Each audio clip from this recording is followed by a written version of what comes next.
Привет всем! Готовы слушать истории? Тогда садитесь поудобнее и приятного вам просмотра.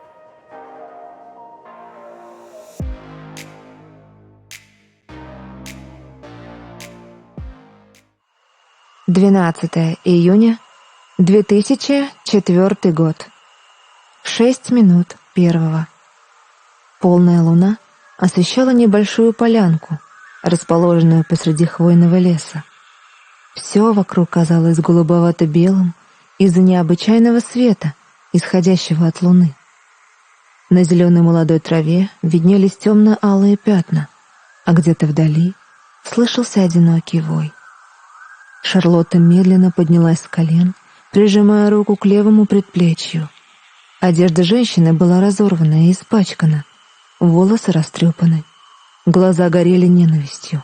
«Энтони, ты ужасный! Просто отвратительный монстр!»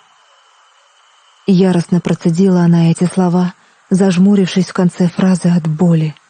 Красные глаза хищно мелькнули в темноте, и высокий черноволосый мужчина худого телосложения подошел к Шарлотте почти вплотную, приподняв ее подбородок двумя пальцами, внимательно разглядывая лицо.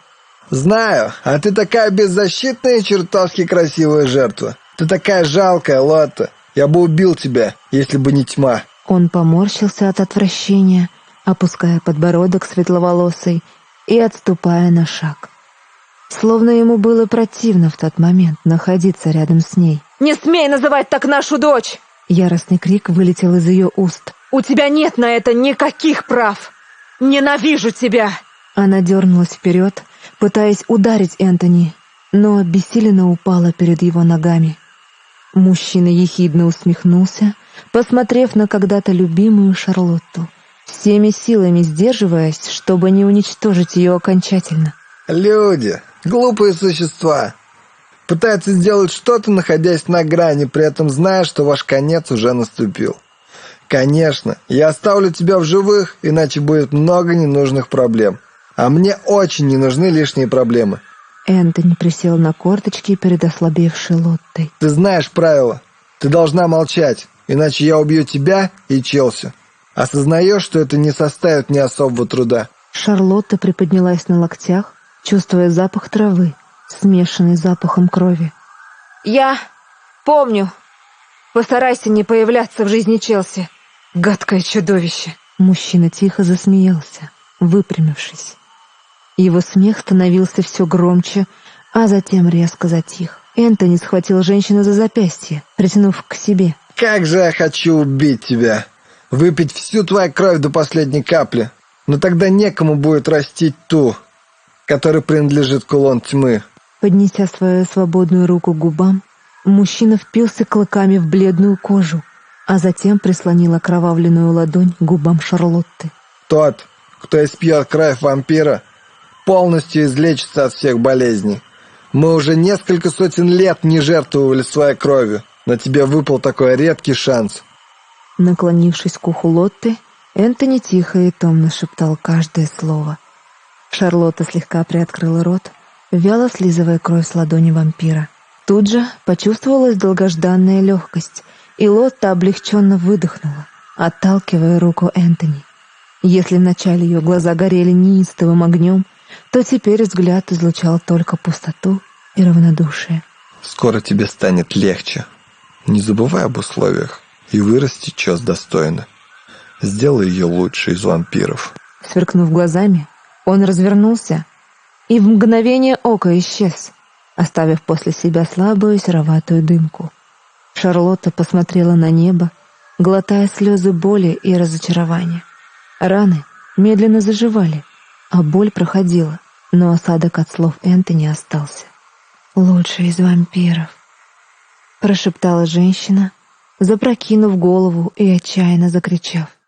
1 июня 2019 год, 9:27. Слабые солнечные лучи проникли сквозь шторы и упали мне на лицо, заставив зажмурить глаза, но все-таки открыть их. Зевнув, я потянулась, сев на кровать и осмотрев свою комнату, погруженную в полумрак. Окончательно поднявшись, я еще плотнее зашторила окна и посмотрела в зеркало. Из зеркала на меня глядела худая невысокая девушка с темно-русыми волосами до плеч и глазами болотного оттенка. Лицо было весьма худым и заостренным, но все же выглядело очень аккуратным и миниатюрным. Болезненная бледность придавала губам более насыщенный цвет. Я себе нравилась. Меня зовут Челси, и мне 17 лет. День рождения приходится на 27 июня, следовательно, чуть меньше, чем через месяц я стану совершеннолетней. Живу я со своей матерью, а отца я никогда не видела. Шарлотта рассказывала, что он был ужасным человеком, бросил нас просто потому, что был свободолюбивым, и эта свобода привела его к смерти. Заправив выпавшую прядь волос за ухо, я вышла из комнаты, попадая в зал, а затем прошла на кухню, где уже вовсю суетилась Лотта. «Доброе утро!» — произнесла я, садясь за стол. Лотта что-то увлеченно готовила. Шарлотта еще с самого детства велела мне называть ее по имени, а не использовать слово «мама». Это намного удобнее, если честно. Доброе. Подожди немного, блинчики почти готовы. «Блинчики? Серьезно? У меня складывается ощущение, что в последнее время я только ими и питаюсь». «Хорошо». Я вяло кивнула, подперев рукой подбородок и посмотрев в окно. Сегодня погода хорошая, тем более первый день лета. Не хочешь со Стейси погулять? Будто угадав мои мысли, произнесла Лотта, даже не повернувшись, продолжая колдовать над плитой. Стейси — моя близкая подруга, но лучшей подругой я назвать ее не могу. Так уж сложилось, что у нас слишком разные характеры и взгляды на жизнь. Не знаю. Я вздохнула. Может быть, ей написать? Задумчиво сказала я, переводя взгляд на потолок. Передо мной на столе возникла тарелка, на которой лежали 3 блинчика, политые каким-то малиновым вареньем или сиропом. «Слушай, Шарлотта, сколько можно готовить блинчики?» Я возмущенно посмотрела ей в глаза. «Я ничего, кроме них, на завтрак не ела последние недели 3». Надувшись, я отодвинула от себя тарелку, прямо как маленький ребенок. Не вредничай и ешь. Она опять придвинула ко мне тарелку. Торжественно клянусь, что завтра приготовлю что-нибудь другое. Со слишком серьезным лицом Лотта положила правую руку на сердце, после чего мы одновременно засмеялись. 11:02. После завтрака я спокойно лежала на своей кровати и отдыхала, не выпуская телефон из рук. Нужно написать Стейси, а то Шарлотта не оставит меня в покое. Я зашла в наш чат и быстро напечатала текст сообщения. «Привет! Погуляем сегодня?» Ответ пришел примерно через 5 минут, что очень быстро для моей подруги. Обычно она отвечает минут через 20.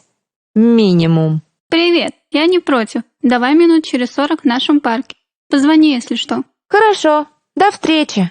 Я отложила телефон, предварительно выключив его, и встала с кровати, направившись в ванную, приводить себя в порядок. Собираешься куда-то? Шарлотта сидела на диване в гостиной с какой-то толстой книгой в руках. «Ага, договорилась погулять со Стейси». Лотта кивнула, а я вошла в ванную. 11:33.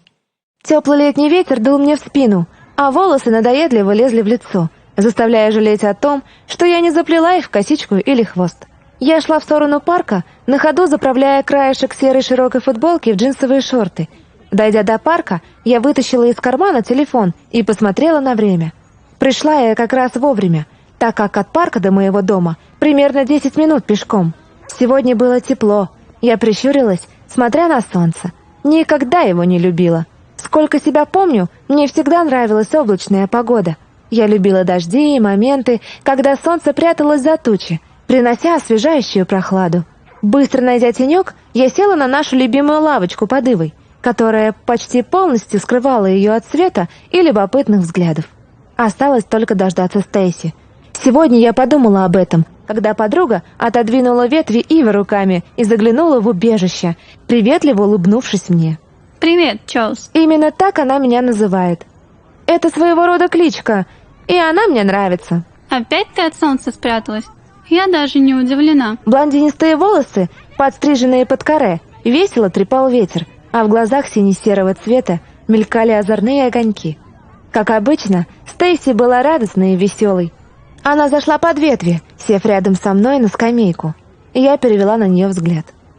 «Привет!» «Привет! Какой смысл печься на солнце, если можно отдохнуть в теньке? Тем более лето началось. Теперь постоянно будет жарко. Так что цени тень, пока есть возможность в ней находиться».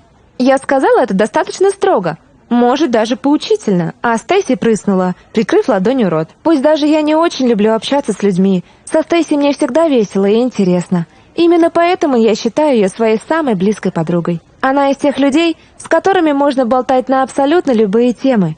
Перестав смеяться, блондинка выпрямилась и, будто что-то вспомнив, буквально подскочила на месте. Кстати, мне недавно такой парень милый написал. Закачаешься. Из нашего города. По-моему, даже где-то рядом живет. Представляешь? Она достала из кармана своих джинс телефон, намереваясь поделиться со мной абсолютно всей информацией. Я хихикнула и скептически посмотрела на нее. «Ты неисправима!»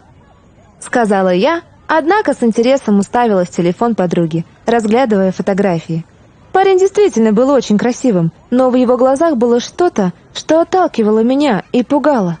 Создавалось ощущение, что прямо сейчас он смотрит на меня не с фотографии, а в реальной жизни, буквально стоя передо мной. Взгляд был холодным и хищным, заставляя меня почувствовать себя добычей, а его — охотником.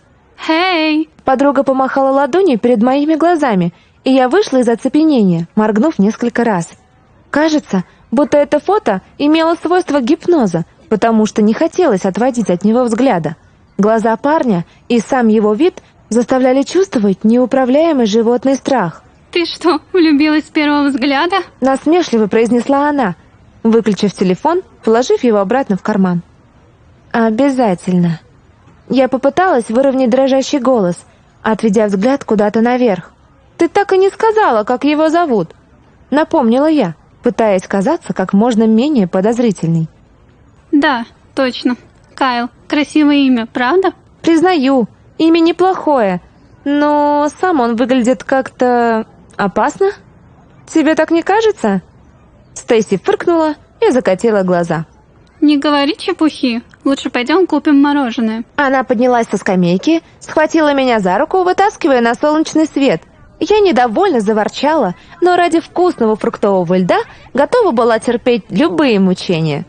Отведя взгляд куда-то в сторону, я неожиданно увидела, как из подворотни сверкнули два глаза янтарного цвета. Взгляд был враждебным, и его обладатель точно смотрел именно на меня. Моргнув несколько раз, я уже не заметила ничего подобного. Нахмурившись, пошла за подругой, пытаясь не думать о произошедшем. Скорее всего, просто показалось. 16 минут 9. Я с уставшим видом валилась в квартиру, стягивая с ног кроссовки. Мы провели со Стейси несколько часов. Просто ходили по городу и болтали. К счастью, больше никаких косых взглядов на себе я не замечала. Шарлотта вышла из зала, держа в руках белое кухонное полотенце с зелеными листиками. Как погуляли? Я курицу приготовила. Ты как раз успела к ужину. Было весело. Лотта, ты же знаешь, что я не очень люблю мясо.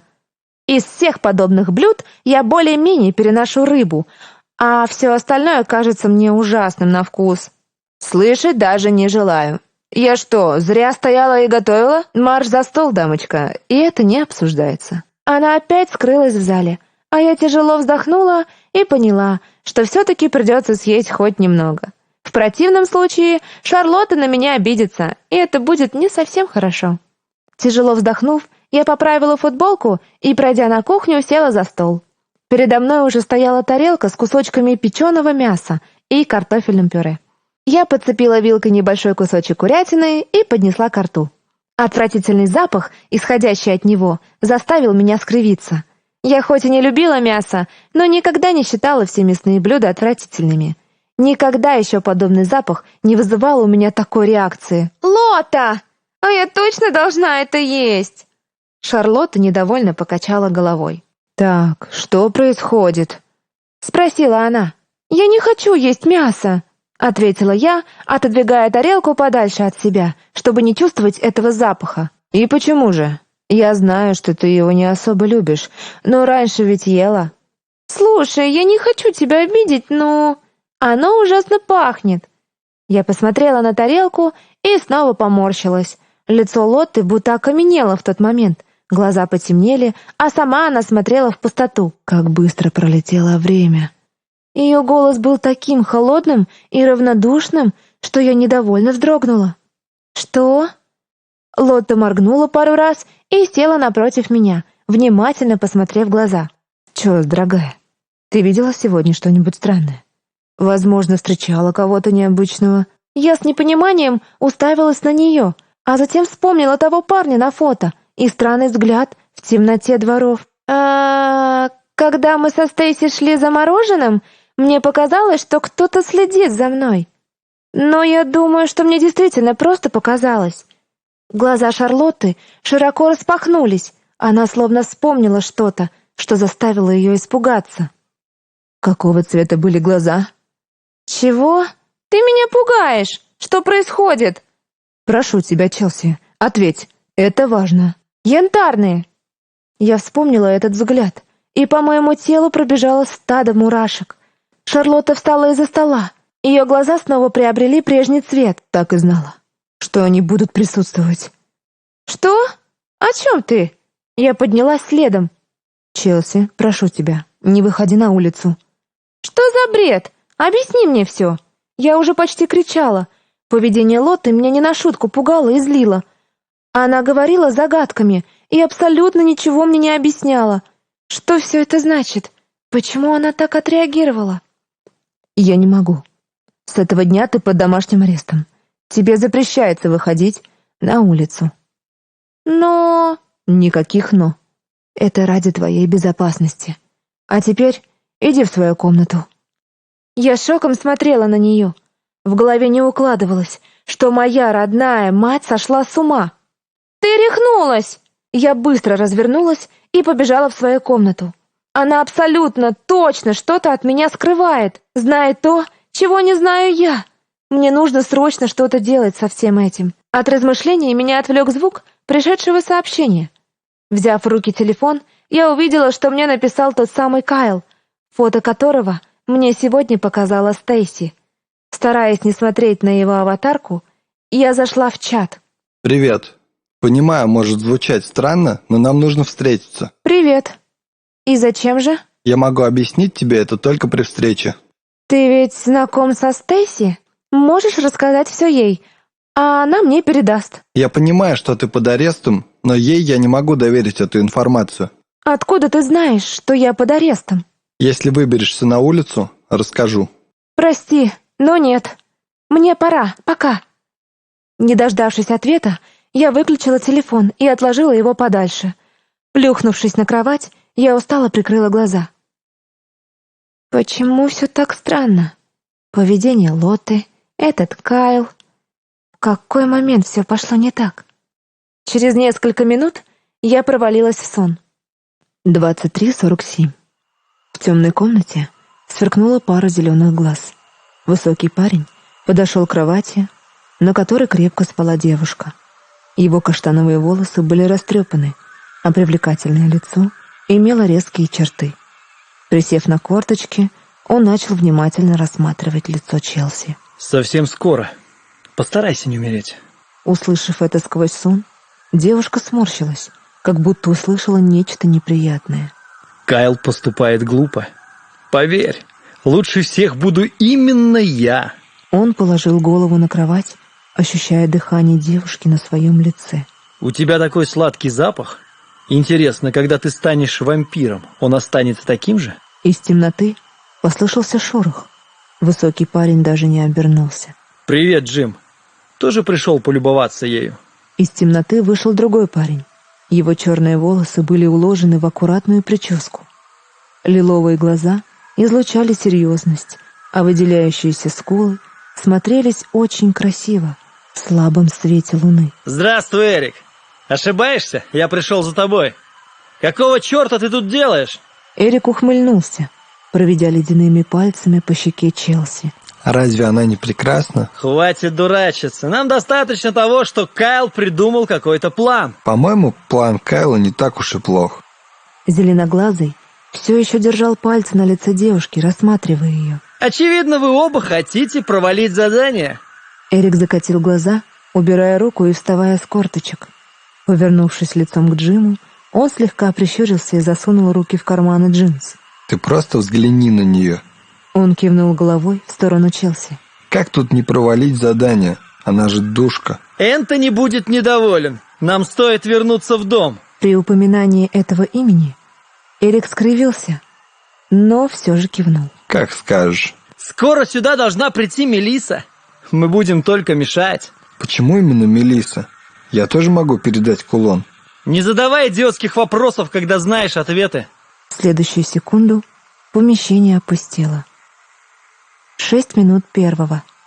Комната заполнилась легким серым дымом. Через несколько секунд появилась красивая девушка с рыжими волосами по пояс и ясными голубыми глазами. В руках она держала черную бархатную коробочку. Осмотревшись, она подошла к кровати, на которой спала русоволосая девушка. Молодую вампиршу звали Мелисса, и на ее плечах лежало очень важное задание. Эрик и Джим такие любопытные и предсказуемые. Девушка хихикнула и села перед кроватью. Положив перед собой коробочку, она открыла ее.